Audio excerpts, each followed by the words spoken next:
Uko nageze ku bamongo, inkoko yari yo ngoma nzindukira ku musozi witwa Shaoxi ku ishuri ry'abashaolini ryigisha ku ngufu. Ibyasaga n'inzozi nabibonesheje amaso, n'imbaraga nyinshi bariyamiraga mu mutwe nkiyumvira turamukundaga. Nagiye kwigaragaza mbereka tekinike zo kugenda n'amaguru. Bidatinze nazengurutse ikibuga mbona agasatsi, Debande azana ibikabyo byinshi.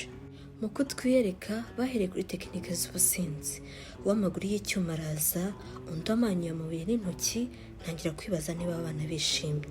Mbonye babasura bakanabinjiriza, menya ko babayeho neza. Byakomeje gushyuha, nteze amaboko bati oya sha kurikira. Ubwo nahise ninjira muri Shaolin Temple, nkurikira abamongo, mbanza kubona igiti gishushanyijeho intoki kubera imbaraga zabo za Tai Chi. Nasimbutse ibaraza ry'amahirwe, gusa imitwe yabo nta n'agasatsi ko kubara inkuru.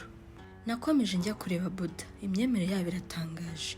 Abato, abakuru bacanaga uduti dutatu bagatanga icyifuzo cyabo kuri Buda wabo.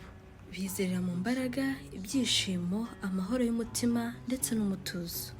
Mu gusa n'ugenda nahuye n'umumonko w'imyaka 21, musuhuje ngo sifu, ati nkurikira. Namubaje byinshi ku bamonko, ati twe tubaho uyu munsi kandi mu buzima bworoheje.